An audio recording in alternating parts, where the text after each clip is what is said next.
Estimables téléspectateurs de Gangan TV, bonsoir et bienvenue dans votre émission Sans Tabou, tout s'explique. Cette émission qui vous permet tout simplement d'aller au-delà de la réalité en perçant bien sûr les mystères des faits et phénomènes sociaux. Aujourd'hui également, on va parler de deux sujets très importants et on a ici sur ce plateau deux jeunes dames, voilà, avec lesquelles moi j'ai tout simplement eu comment je vais dire ça, la chance, voilà, on a étudié ensemble, j'ai eu la chance d'étudier avec elles à l'université et aujourd'hui ce sont de jeunes dames, voilà, qui sont venues faire quelque chose ici en Guinée, il faut le dire, voilà, elles ont eu à s'aventurer ou plus simplement à partir l'une au Canada pour terminer ses études et l'autre en France. Donc elles sont toutes deux ici sur ce plateau de Gangan TV et dans cette émission Sans Tabou, tout s'explique avec nous. Donc avec elles on va parler de la vie estudiantine des Guinéens, voilà, au Québec, avec Oumou Koultoumi Diallo. Madame Oumou Koultoumi Diallo qui est avec nous sur ce plateau. Bonsoir. Bonsoir. Alors vous allez bien? Ça va et vous? Ça va, merci. Bienvenue. Hein? Merci. Dans Tout s'explique, c'est un plaisir pour nous. Moi aussi. D'accord. Il y a également Karine Jennifer, caméra Karine Jennifer. Bonsoir, vous allez bien? Ça va, merci. Voilà, je rappelle aussi que vous vivez à Nice. Vous avez étudié à Nice et vous vivez actuellement dans une autre ville de la France. C'est bien cela? Oui. D'accord. Alors avec vous, on va tout de suite parler de ces deux thèmes-là. Et puis par après, on va parler d'un autre sujet. Donc vous êtes venu faire en tout cas un événement ici.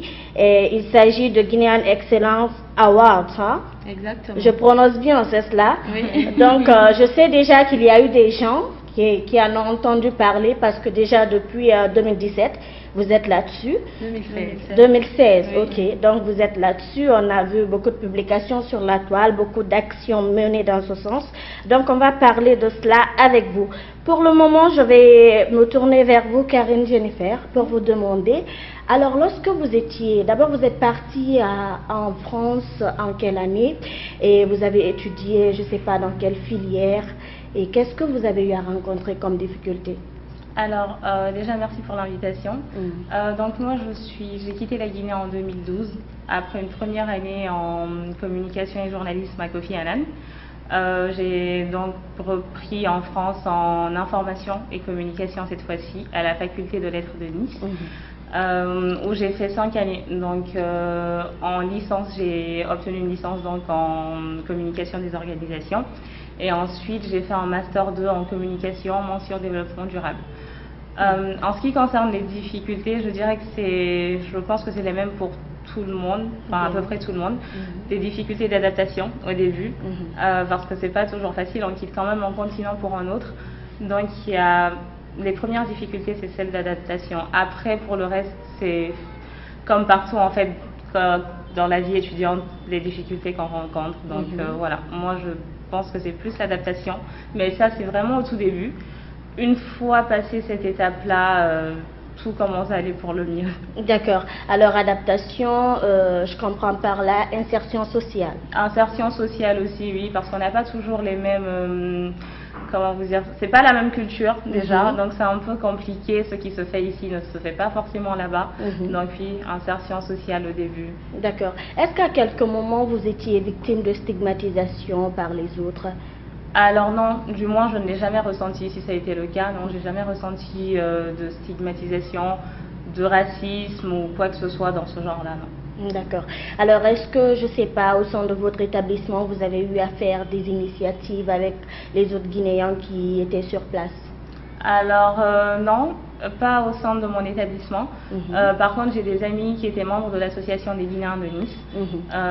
Donc oui, j'ai eu à faire, passer par exemple la fête du Ramadan, ma première fête de l'Aïd, avec les membres de l'association des Guinéens de Nice, par exemple. Bien.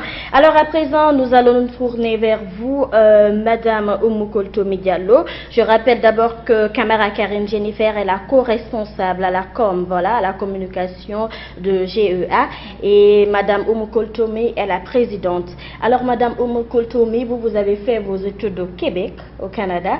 Alors parlez-nous-en un peu.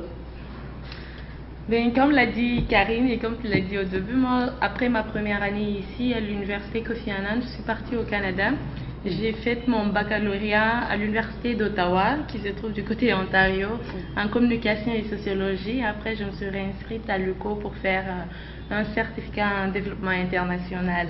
Bien. L'UQO se trouve du côté du Québec. Au Canada, on parle de province, donc c'est deux provinces. J'ai la chance d'habiter dans une ville et aller faire des activités ou étudier dans une autre ville parce que c'est juste 10 minutes de différence. Maintenant, pour ce qui concerne les études là-bas, comme Karine aussi l'a dit, que c'est l'adaptation. Surtout au Canada, l'adaptation qui frappe la première chose arriver, surtout lorsque tu arrives. Moi, je suis arrivée au mois de décembre. C'est vrai que l'hiver n'était pas officiellement là, mais il faisait déjà froid. Donc, c'est le climat le grand problème, je vais dire, pour quelqu'un qui est habitué à 30 degrés, qui est né dans un pays de 30 degrés et qui arrive dans un espace de moins de 28 degrés. C'est le premier choc qui n'est pas du tout facile, qui vraiment frappe les gens. Mais après, comme Karine l'a dit, une fois adapté, c'est vrai qu'on ne s'habitue pas quand même à 100% en hiver, de l'hiver surtout canadien, mais après, tu es obligé, tu t'efforces. Mais après, cela revient, le Canada, il faut le dire, c'est un pays qui prône beaucoup la diversité. Donc déjà, je vais dire que tous les Canadiens il est difficile de trouver des Canadiens souches. Tout le Canada, la beauté du Canada est constituée par des étrangers. Donc pour moi, c'est un peu difficile de dire qu'on ressent de la stigmatisation. Parce que si je me tourne à gauche, je vois des Camerounais, à droite, je vois comme des Arabes. Donc c'est la diversité du pays qui fait que peut-être qu'on ne le ressent pas. Nous, surtout à l'université, parce qu'on croise des jeunes qui viennent d'un peu partout et qui sont déjà Canadiens. D'accord. Alors, est-ce que vous avez aussi eu à entamer des initiatives au sein de votre établissement avec d'autres Guinéens ou d'autres Africains? Oui, quand j'étais à l'université, je participais à la semaine internationale déjà de l'université, qui consistait à présenter chaque nation ou chaque pays. Donc je participais. Puis ensuite, par la suite, en 2014, quand la Guinée a connu sa crise sanitaire, l'épidémie du virus Ebola, pendant que tout le monde faisait, même les étrangers pensaient à faire quelque chose pour la Guinée. Donc, avec des amis de l'université, on a eu l'idée de mettre en place Guinée Excellence Award, qu'on va en parler tout à l'heure. C'est là que la première édition a eu lieu en avril 2016 avec un gros succès. Maintenant, c'est un comité composé entièrement de jeunes, mais aussi de Guinéens et aussi d'autres nationalités. Parce que comme je l'ai dit au début, on encourage la diversité dans notre pays. Donc du coup, c'est de là qu'on a formé un comité qui a travaillé pour le succès du premier événement. Et aujourd'hui, on maintient l'événement qui va se dérouler une fois dans les 2 ans. On est content que Ebola soit fini. Donc du coup, on garde l'événement avec une nouvelle thématique, avec une nouvelle philosophie. Cette année, par exemple, on a un comité composé entièrement de jeunes filles. Donc l'événement se déroule là une fois dans les 2 ans. D'accord, en tout cas c'est intéressant. Donc à présent revenons à vous, Madame Karine Camara Jennifer. Alors dites-nous un peu, est-ce que, je sais pas, lorsque vous étiez là-bas en France, est-ce que vous avez eu à entamer une toute petite activité en plus de suivre vos cours en même temps? Ah oui, bien sûr. Alors, pour ce qui est de la première année, non. Donc, la première année, comme je vous ai dit, le temps de m'adapter et tout ça, donc je me suis vraiment consacrée, ou du moins concentrée sur les cours. Après, pendant les vacances de la première année, oui, j'ai commencé à travailler. Et après, tout le long de mon parcours, je travaille à mi-temps.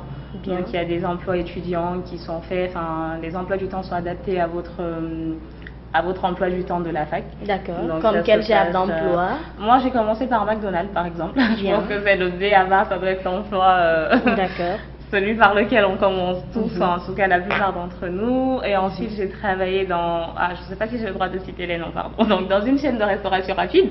Et ensuite, j'ai travaillé aussi à mi-temps dans une chaîne suédoise de vêtements. Bien. Donc, voilà.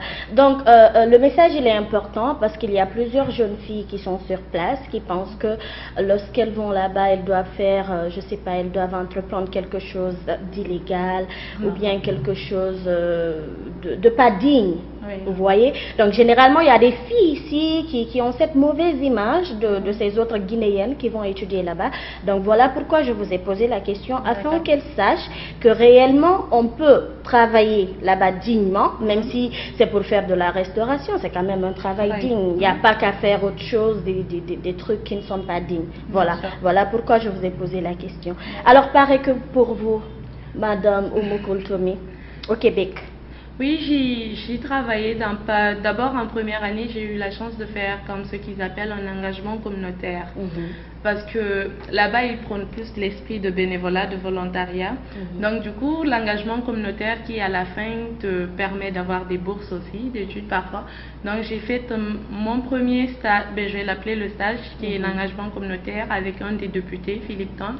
Mais par après, je me suis engagée pour travailler comme une employée rémunérée avec vision mondiale. Cela consistait à faire du porte-à-porte, comme aller récolter des fonds pour des enfants issus des pays développés. Par la suite, j'ai eu la chance de participer dans plusieurs conseils d'administration comme à titre de bénévole, parce que pendant mon parcours, je mettais plus l'engagement communautaire à apprendre des expériences que de travailler. J'allais plus participer et donner le temps, donc j'ai eu la chance aussi de m'engager pour le Parti libéral en 2015, qui est aujourd'hui au pouvoir avec le Premier ministre Justin Trudeau. Donc on faisait du porte-à-porte, des appels. Puis j'ai participé à titre de jeune dans un conseil d'administration des Offices Jeunesse Internationale en tant que vice-présidente. Bien. Voilà donc, aimables téléspectateurs, vous l'avez compris, nous sommes aujourd'hui avec deux Guinéennes. Il s'agit en tout cas de Madame Camara Karine Jennifer et Madame Oumou Koultoumi. Voilà. Les deux sont là. L'une, en tout cas, vit au Québec. Donc, elle a fait ses études au Québec. En tout cas, elle vit au Canada. Je ne sais pas trop la différence des provinces et tout. Il y a également Madame Karine qui a fait ses études à Nice. Et je ne sais pas dans quelle autre province de la France elle vit et tout. Il ne faut pas que je mélange vraiment pour les pédales et tout. Donc, avec elle, on parle de la vie estudiantine d'abord des Guinéens à Nice, mais aussi de celle des Guinéens au Québec.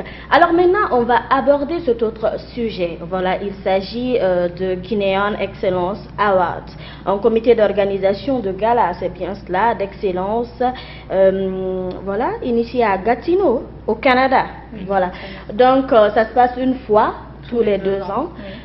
Vous allez tout de même en parler, nous donner les détails. D'abord, comment est née cette organisation-là? Comme je l'ai dit au début, comme l'organisation est née suite à la crise sanitaire que nous avons connue. En quelle année? En fin 2014, début 2015. Bien. D'abord, on était juste une association étudiante à l'université, parce que pour nous, il était important de ressortir en tant qu'étudiant en communication, de voir quel est le volet qu'on allait appuyer la Guinée. Après, on a réfléchi, on a vu que au Canada puis aux États-Unis, il y a ce qu'on appelle le Black Story Month qui se passe tous les mois de février. Le Black Story Month honore tous les Noirs d'où qu'ils viennent dans le monde. Donc on s'est dit, au lieu de ressortir ou de faire des levées de fonds, mais de ressortir cette ressource humaine qui est là, des Guinéens qui se démarquent un peu partout. Je pense qu'on n'a pas besoin de les citer, mais je pense que vous le savez déjà que un peu partout dans le monde, on le voit aujourd'hui, le talent guinéen de cette diaspora qui est vraiment ressorti. Donc on s'est dit, on va faire un gala, puis on va présenter ces Guinéens à la communauté canadienne, à la diversité qui est là, et en parler et leur faire comprendre que la Guinée n'était pas seulement un pays qui vivait une crise sanitaire, mais c'est un pays rempli de ressources naturelles, un pays rempli de culture, parce que parallèlement, lors de ce gala aussi, nous avons des prestations culturelles.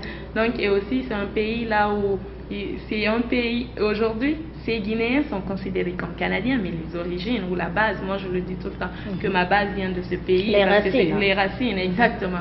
Donc c'est de ressortir ces racines et leur montrer que la Guinée c'est un bon pays en général. C'est comme ça Guinée Excellence Award a grandi. Voilà, quelque chose de très très intéressant, hein, parce que je me rappelle que la présidente du collectif guinéen du 21e siècle, dont je suis la chargée de com, avait rappelé le prix de meilleure blogueuse, je crois bien. Alors, Karine, qu'est-ce qui vous a motivé, je ne sais pas, à adhérer à cette organisation-là? Eh bien, comme elle a dit, le fait de célébrer l'excellence des Guinéens à travers le monde, parce que c'est vrai pour le Canada, mais c'est aussi vrai pour la France. lorsqu'on parle de la Guinée, les gens ne savent pas forcément où c'est. On nous demande toujours où c'est. Déjà, c'est en Afrique, d'accord. Ensuite, c'est à côté du Sénégal et de la Côte d'Ivoire. Moi, je suis un peu frustrée quand je dois définir mon pays par rapport à ça, quand je dois le situer par rapport au Sénégal et à la Côte d'Ivoire. Pourquoi ne pas dire tout de suite la Guinée, que les gens sachent où c'est? Voilà. Donc, le fait de pouvoir célébrer l'excellence des Guinéens à travers le monde, de montrer qu'il y a des Guinéens qui font des choses vraiment, des choses extraordinaires, des choses qui sont à célébrer, à louer, à encourager.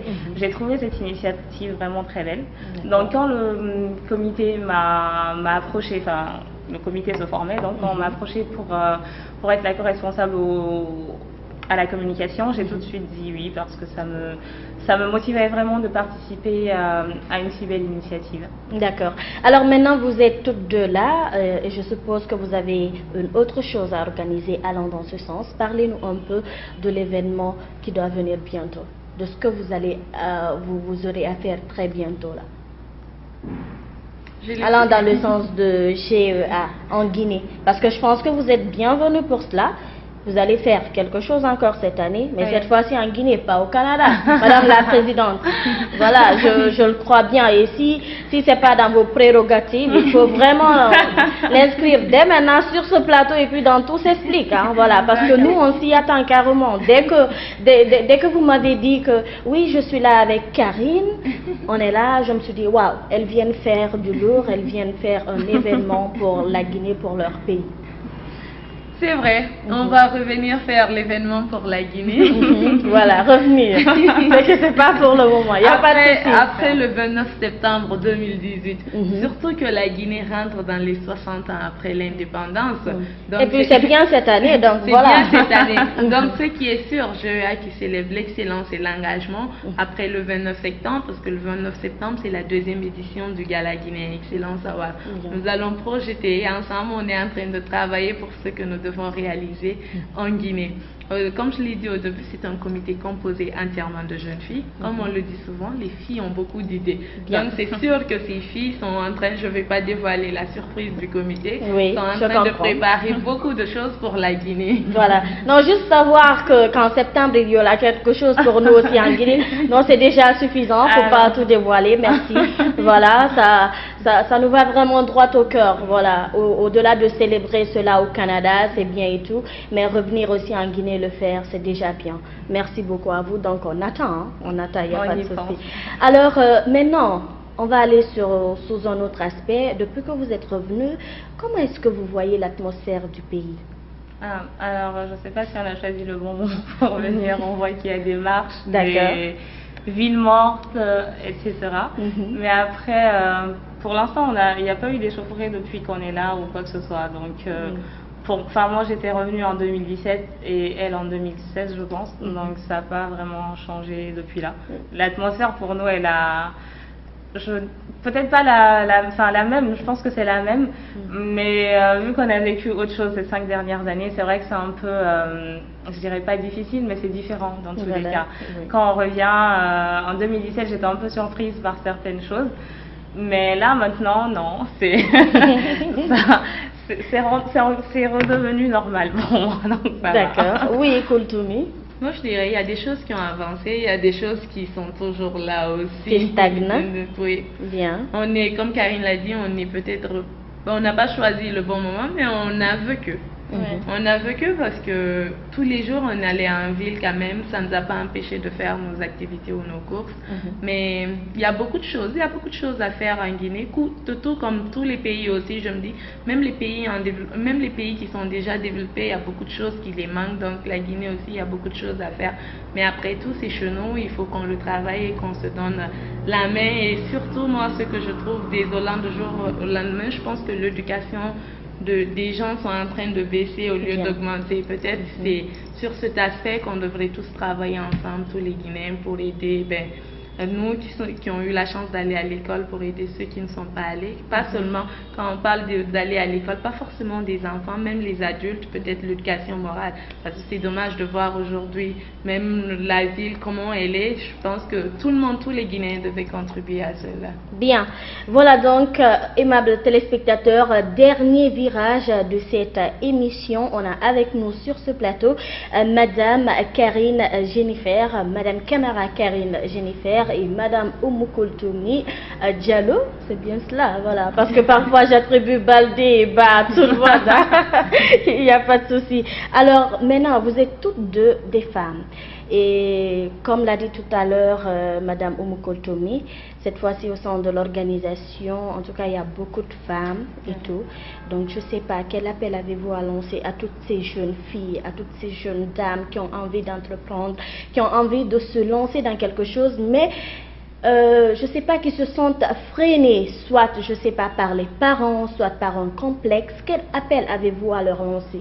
Alors déjà la philosophie du comité, je pense on ne cessera jamais de le répéter, c'est la célèbre phrase de Pierre Corneille: aux âmes bien nées, la valeur n'attend point le nombre des années. En fait, faut pas, pour moi, il ne faut pas attendre demain pour se lancer, sinon ce sera toujours demain et jusqu'à la mort ce sera demain. Donc non, il faudrait vraiment, en ce qui concerne les parents par exemple, comme vous l'avez dit, moi je pense que les parents ont juste peur lorsqu'on veut se lancer, c'est normal. Quand on a des enfants, on commence à comprendre les parents. Quand les amis ont des enfants, qu'on voit des enfants grandir, on commence à comprendre pourquoi nos parents s'inquiétaient tant ou s'inquiètent encore pour nous. Je pense que c'est tout à fait normal. Donc, ce qu'il faut faire, en fait, du moins, c'est mon point de vue, c'est donner la force aux parents en leur montrant qu'on est déterminé, qu'on a de vrais objectifs et qu'on est prêt à tout pour aller, pour faire ce qu'on doit faire, en fait, ce qu'on veut faire, pour tenir ces objectifs-là. Les parents ont peur, donc on ne doit pas se cantonner à ça et se dire que c'est un argument. Voilà, ce n'est pas, pour moi, ce n'est pas un argument. Des fois, j'ai envie d'entreprendre des choses, mes parents ne sont pas forcément d'accord avec moi, mais quand je leur montre que c'est ce que je veux, je leur montre le but fondé de ce que je veux entreprendre. Bien sûr, il faut aussi que ce soit quelque chose de bien, sinon, voilà, ça n'a pas lieu d'être. Quand on montre aux parents le bien fondé de ce qu'on a envie d'entreprendre, de toute façon, ils nous aiment, donc ils seront là pour nous accompagner, pour nous aider. Je pense que ça a été la même chose quand Koutoumi a eu l'idée de Guinéan Excellence Award. Il a quand même fallu que sa famille soit là pour la soutenir. Peut-être que des fois, ils lui ont dit non, ne fais pas ça comme ça, ou ça ne marchera pas. Mais dans tous les cas, comme moi j'aime bien le dire, que lorsqu'on va au-devant de ce qu'on veut faire et qu'on se cogne, on ne s'en relève que plus fort dans tous les cas, si c'est vraiment ce qu'on veut et qu'on veut atteindre ces objectifs-là. Donc pour moi, c'est qu'il n'y a pas d'argument. La jeunesse n'est pas un argument pour ne pas faire ce qu'on veut.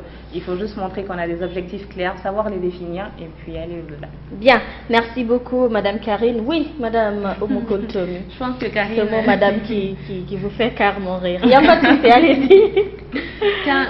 Comme elle a dit, quand on a des objectifs ou on a une vision, on sait où on va, je pense quel que soit quels que soient les empêchements, on va les atteindre, puis on va travailler. Moi, je vais dire à chacun, à chacune des filles, c'est de se définir exactement, c'est de se connaître. Se connaître, c'est surtout important. D'ailleurs, c'est toi qui parlais de ce qu'on pourrait, qu'est-ce qu'on pourrait voir, par exemple, pour la Guinée, je peux le dévoiler un peu. Bien, par exemple,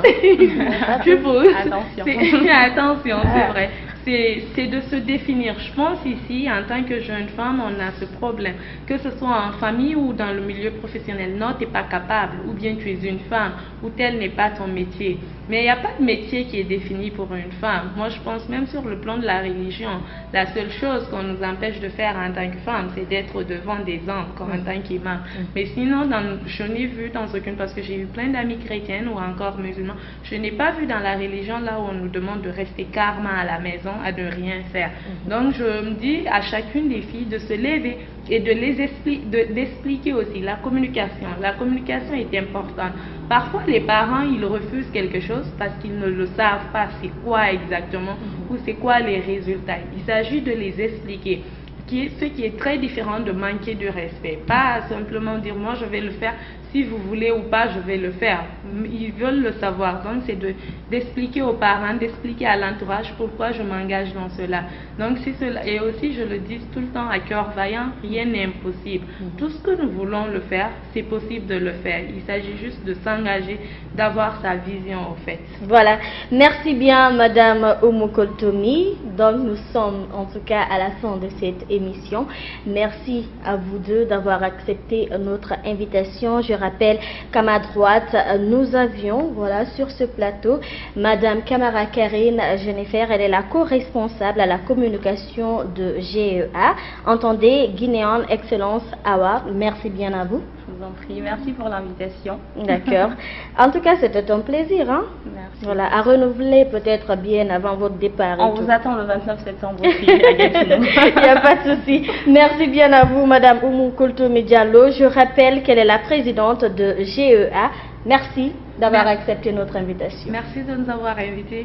Merci beaucoup. Voilà donc, et ma téléspectateurs, vous l'avez bien compris, on a parlé entre autres de la vie estudiantine des Guinéens au Québec, mais aussi de celle des Guinéens à Nice, mais également de GEA, des objectifs de GEA, entendez Guinéan Excellence Award. Également, les deux invités sur ce plateau ont eu à lancer un appel à toutes les jeunes dames, à toutes les jeunes filles, pourquoi pas les femmes qui sont dans, je sais pas, dans les ateliers de couture et tout, juste pour vous dire qu'il n'y a pas de saut métier, il faut juste foncer, allez au bout de vos rêves, car seul cela peut vous permettre d'atteindre vos objectifs. Au plaisir tout simplement de vous retrouver vendredi prochain dans un autre thème de cette émission Tout s'explique. Je vous bisoute à la fraise et portez-vous bien.